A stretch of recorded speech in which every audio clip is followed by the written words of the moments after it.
అధికారం మళ్ళా రాలేదు, లేదు ప్రతిపక్షానికే పరిమితం అయిపోయాము, లేదంటే దగ్గరలోకి వచ్చి ఇంకో 10 సీట్లు మాకు వచ్చి ఉంటే ఓవరాల్గా తెలంగాణలో చూసుకుంటే 5-6 సీట్లతోనే కాంగ్రెస్ అధికారంలోకి వచ్చింది కదా టీఆర్ఎస్ కంటే. ఇట్లా చిన్న డిఫరెన్స్ తో ఓడిపోయి ఉంటే ఆ బాధ ఉంది, కామెంట్లు చేశారని ఓకే. అసలు దొరకలేనంతగా అధికారంలో ఉన్నటువంటి వైసీపీ 11 సీట్లకు పరిమితం అయిపోతే 23 సీట్లతో ప్రతిపక్షంలో ఉన్నటువంటి మీరు కూటమి ఫామ్ అయిపోయి 164 సీట్లతో అధికారంలోకి వస్తే ఇంకా అధికారంలోకి వచ్చిన తర్వాత చేయాల్సిన అధికారం కదా, ప్రజాపాలన కదా చేయాలి.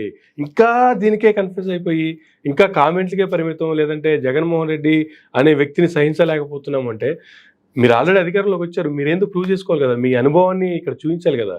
కానీ అనుభవం ఇలా చూపిస్తున్నారా అంటే పాలన మీద పెట్టకుండా, లేదంటే ఇచ్చినటువంటి హామీల మీద పెట్టకుండా, దీన్ని ఎలా చూడాలి సార్? అదే బాధాకరమైన విషయం అండి.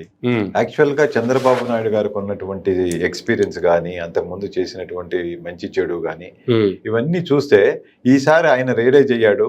జగన్మోహన్ రెడ్డి గారు చేసిన దాని మీద ల్యాండ్ మార్క్ గా తీసుకుని ఇంకా 10 రెట్లు చేయగలుగుతాడు, అది ఇదని ఎక్స్పెక్టేషన్స్ ఉన్నాయి. ఉండి చేస్తే వీళ్ళు ఏం చేశారంటే, మరి అది కర్మఫలమో దురదృష్టమో ఏమో తెలియదు కానీ ఒక్కొక్క బాల్ ఖచ్చితంగా క్యాచ్ ఇస్తున్నారు జగన్మోహన్ రెడ్డి గారికి. చూడండి 2.5 నెలల్లో అన్ని అక్కడ జరిగినవి ఏంటంటే హత్యలు, మానభంగాలు, ధ్వంసాలు, విధ్వంసాలు, తర్వాత దరిద్రాలు.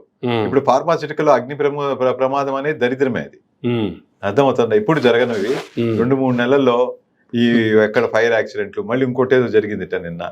ఇట్లాగా ఎక్కడ కూడా మంచి జరగట్లా. సో శుభసూచకంగా బిగినింగ్ లేదండి.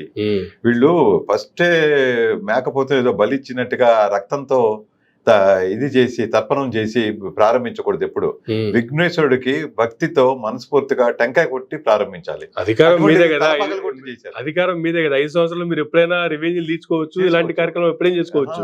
కానీ అధికారం రాగానే ఇటువంటి కార్యక్రమాలతో ముందుకెళ్తే మనం గెలిచాం అని రీసౌండ్ వచ్చేలాగా 164 రాగానే ఫస్ట్ బద్దలు కొట్టిన తల్లే ఏదో అన్నట్టు బలి అన్నట్టుగా. అది తప్పది. వాళ్ళు చక్కగా అంత అభిమానంగా పోని ప్రజలు ఇచ్చారు. ఫస్ట్ ఈవీఎంలు మోసం అదంతా పక్కన పెడదాం. పోనీ డిస్కషన్ సేకు మనం ఏం తీసుకుందాం అంటే నిజంగానే గెలిచారు. 164 న్యాయంగానే వచ్చాయి.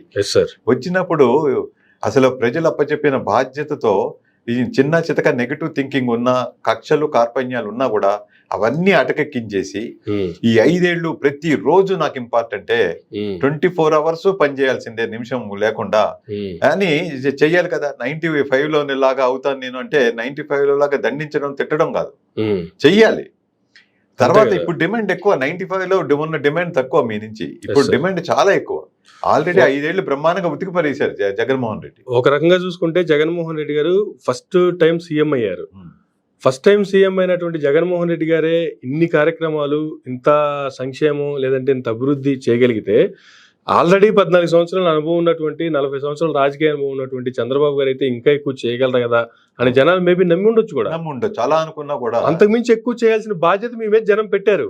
బట్ దాన్ని జనాల్ని డైవర్ట్ చేసే ప్రయత్నం చేస్తున్నారే తప్ప జనాల ఎక్స్పెక్టేషన్ కావచ్చు, లేదంటే జనాలు మీ మీద పెట్టుకున్న నమ్మకాన్ని దాన్ని నిలబెట్టుకునే ప్రయత్నాలు అయితే కనిపిస్తున్నాయంటే ఏం చెప్తారు సార్? లేదండి, ఇప్పుడు ఇదివరకు సినిమాలు చూస్తే ఆ డైరెక్టర్ ప్రతిభ, రైటర్స్ ప్రతిభ వల్ల నెక్స్ట్ ఏమవుతుందో అనేది కాస్త చెప్పలేకుండా ఉన్నారు. ఇప్పుడు జనాలు ఎంత తెలివి మీరిపోయారంటే రైటర్ మించిన తెలివి అయిన వాళ్ళు.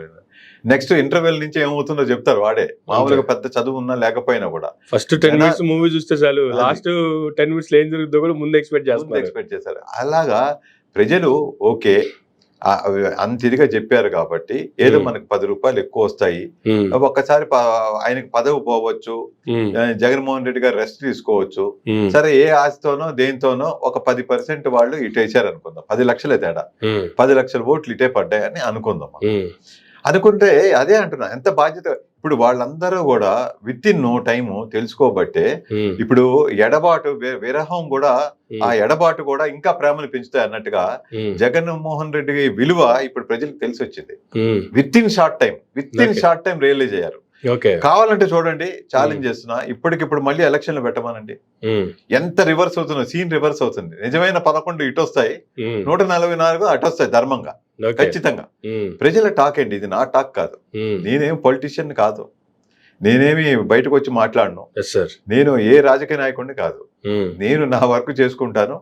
సైకాలజీకి రిలేటెడ్ పర్సన్ని Yes, sir. ఎటొచ్చి ప్రజల నాడి అవి మాకు కొంచెం తెలుస్తాయి. ఇప్పుడు పాలిటిక్స్ అంటే అంతో కొంత ప్రతి మనిషికి కూడా ఇంట్రెస్ట్ ఉంటుంది, బాధ్యత ఉంది. Mm. మనం ప్రజాస్వామ్యంలో బతుకుతున్నాము, పార్లమెంటరీ డెమోక్రసీలో బతుకుతున్నాం మనం. Yes, sir. కనుక ఏంటంటే నాకు ఓటు లేదు అనడానికి లేదు కదా, నా ఓటు హక్కుని ఉపయోగించుకుంటున్నా. Mm.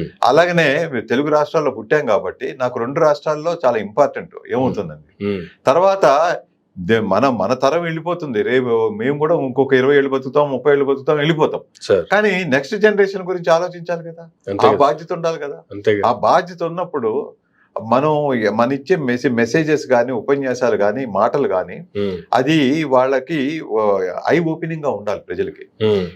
డెమోక్రసీని కాపాడుకోవడం ఎంతో ఇంపార్టెంట్. Sir. ఇండియా మీద అందరికీ కన్ను ఉంది, శత్రు దేశాలకి. Mm. డెమోక్రసీని నాశనం చేయాలి, Mm.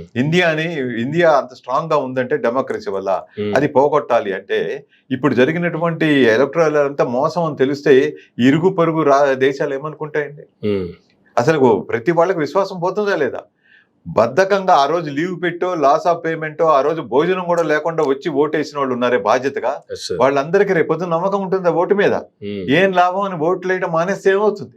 Sir. అందుకని చాలా డేంజర్. Mm. దీనివల్ల గౌరవనీయమైనటువంటి సుప్రీంకోర్టులో Mm. ఏ న్యాయస్థానాలైనా వాళ్ళ లెవెల్లో స్పందించి Mm. ఇది నిజమా కాదా నిర్ధారించి, Mm. ఆల్రెడీ ఫ్యాక్ట్స్ అన్ని బయటపడుతున్నాయి, Mm. ఇవి ఒకసారి వెరిఫికేషన్ చేసి Mm. ఇట్లా ముందు జరగకుండా అయినా చేయాలి. కనీసం ఇప్పుడు క్యాన్సిలేషన్ చేయకపోతారో లేదో అది నాకు తెలియదు, Mm. కామెంట్ చేసే అథారిటీ అర్హత నాకు లేదు. Sir. బట్ ఒక్కటి మాత్రం చెప్తున్నాను, Mm. గౌరవనీయమైనటువంటి చాలా ఎస్టీమ్డ్ సుప్రీంకోర్టు లాంటి వాళ్ళు Mm. ఖచ్చితంగా దీని మీద యాక్షన్ తీసుకోవాలి. Mm. మళ్ళీ ఇట్లాంటి మోసాలు జరగకుండా చూడాలి. Mm. ప్రజలకు ఇటువంటి అపనమ్మకాలు రాకుండా చేయవలసినటువంటి బాధ్యతను వాళ్ళు తీసుకోవాల్సిన అవసరం ఉంది.